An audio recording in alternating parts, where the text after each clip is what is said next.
Dalam setiap perjalanan, selalu ada pelajaran berharga. Entah itu datang dari keberhasilan ataupun kegagalan. Setiap langkah yang kita ambil, setiap rintangan yang kita hadapi, semuanya membawa pembelajaran yang membentuk diri kita. Berhenti bukanlah pilihan, karena badai akan selalu berdatangan. Di tengah badai itulah kita ditempa. Ketangguhan, kesabaran, dan keberanian pun tumbuh. Maka teruslah melangkah, meski perlahan. Sebab hanya mereka yang tidak pernah menyerah yang akhirnya akan sampai pada tujuan.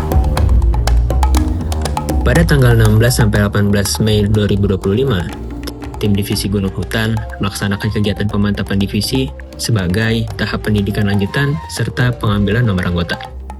Puncak Gunung Luhur adalah tujuan kita. Namun, pulang bersama adalah tujuan akhir untuk kita. Assalamualaikum warahmatullahi wabarakatuh. Sekarang kita akan melakukan upacara untuk pemantapan Divisi Gunung Hutan pada tanggal 17 Mei 2025. Untuk itu permulaan semoga dilancarkan, kita berdoa akan dipimpin oleh Saudara Manut, dipersilakan. Sebelum kita memulai kegiatan pada pemantapan divisi kali ini, alangkah baiknya kita berdoa agar diberi keselamatan, kesehatan, dan kelancaran. Berdoa menurut kepercayaan masing-masing, berdoa dimulai. Gua Randi Saputra dari Angkatan Derubara, panggilan rimba gua Patrick. Oke, menu kita hari ini yaitu navigasi darat. Kita melakukan orientering di atas, nanti setelah melakukan orientering kita langsung menuju ke titik yang gue kasih. Pengaplikasian yang benar di sana, dan juga kan nanti dikasih materi lagi. Lu perhatiin baik-baik, karena itu lu titik akhir lu di divisi Gunung Hutan ya ini. Lu ngambil nomor, setelah lu ngambil nomor, lu kemana? Nomoran. Tuh, ini permulaan lah bahasanya mah. Jangan sampai ya lu ada susulan atau gimana, atau nanti terambil di atas ya saling bantu aja gitu. Oke? Siap. Mudah dipahami? Siap, paham. Selamat Lestari. Lestari. Mandim Gunung Hutan. Siap melawan badai.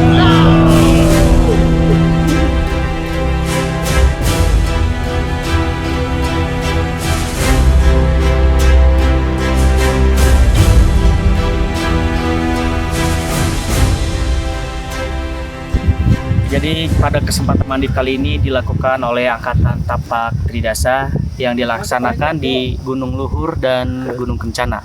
Saat ini mereka sedang resection di area perkebunan teh. Jadi apakah Angkatan Tapak Tridasa dapat menyelesaikan misi kali ini? Mari kita lihat.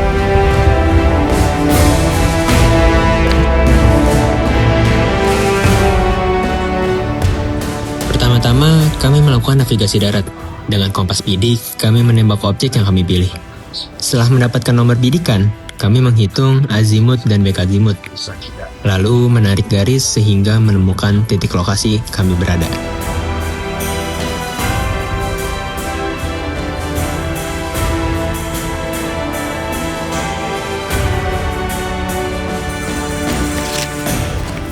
Salam Lestari. Oke teman-teman, di sini kita habis melakukan resection dan intersection, dan kita akan melakukan perjalanan kembali untuk menuju puncak Gunung Luhur. Ya, jadi sekarang kita udah menuju ke puncak Gunung Luhur, dan si Beler sekarang yang dipercayain buat megang navigasi. Halo guys, di sini gue lagi megang kompas orientering ya, buat tunjukin arah. Kompas yang dipegang Beler berfungsi untuk mengarahkan ke arah puncak Gunung Luhur. Kompas inilah yang menuntun kami untuk sampai ke tujuan.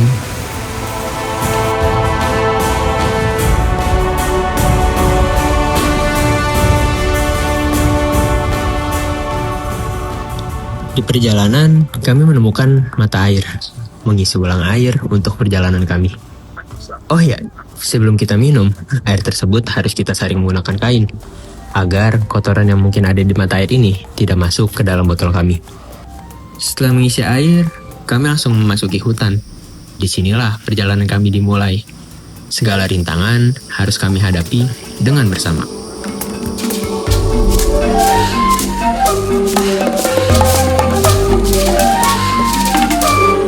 Kita nandain jalan buat kita balik, walaupun nggak mungkin balik lagi ke sini ya. Nggak tahu guys. Teman-teman, selain biji kopi, Beo nemu begonia. Bukan yang bisa dimakan nih. Kenapa warna merah? Hah? Kenapa warna merah? Karena dia bisa dimakan. Karena kami di hutan, Sorbek bertugas untuk menggarisi setiap jalan kami di peta. Jalur yang kita lewati juga terdapat pohon tumbang. Mungkin karena badai yang membuatnya jatuh. Di sini juga banyak tumbuhan yang membuat jalur kami sempit. Maka dari itu, kami harus membuka kembali untuk mempermudah perjalanan.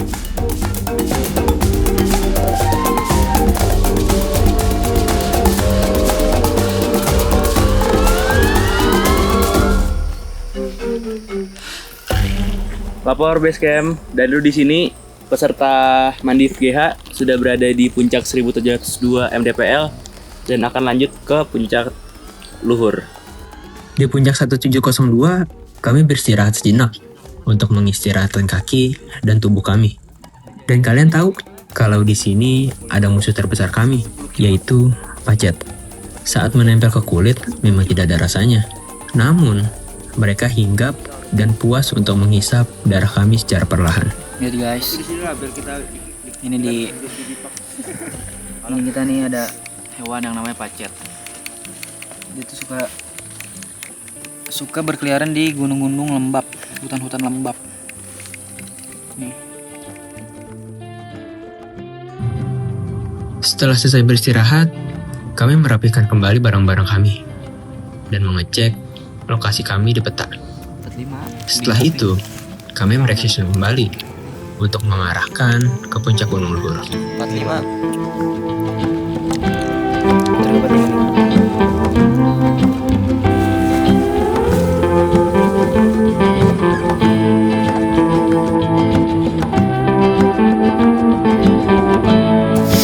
Tadi sebenarnya kita udah nyampe di puncak, cuman puncak 1702 MDPL. Nah ini kita lagi menuju ke tempat tujuan kita, Gunung apa? Gunung Luhur. Ya, kita. Ya.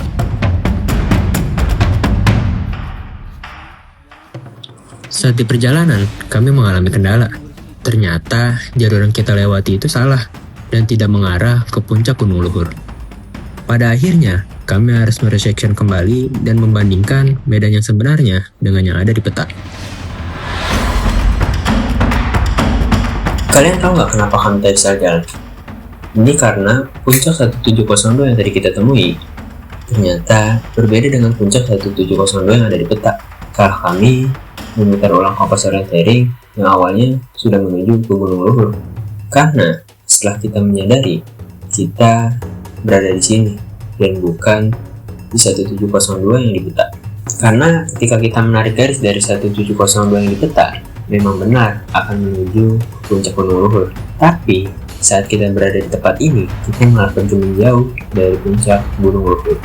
Maka itu, kami mereksesi kembali untuk melanjutkan perjalanan ke arah puncak Gunung Luhur.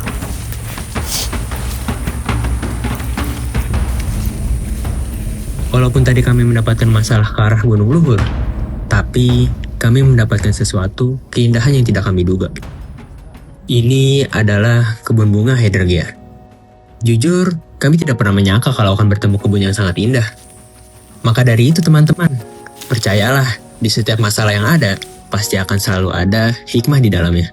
Semua tergantung pada kita, memilih untuk menghadapi atau menghindarinya.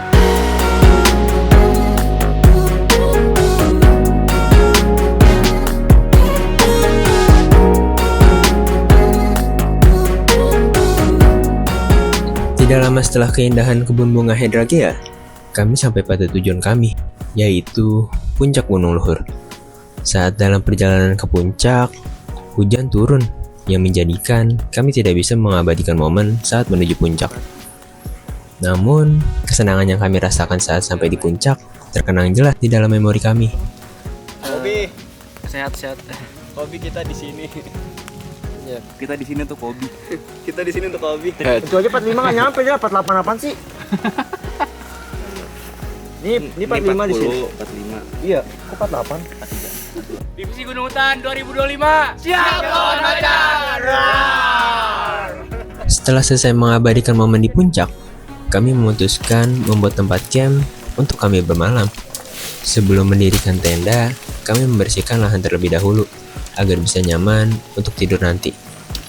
Dan kami juga mencari kayu untuk tiang tenda kami. Nah, tenda yang warna kuning ini untuk kakak-kakak panitia, dan kami tidur di tenda yang terbentuk dari flash sheet. Walaupun kecil, namun sangat hangat dan nyaman di dalam tenda ini.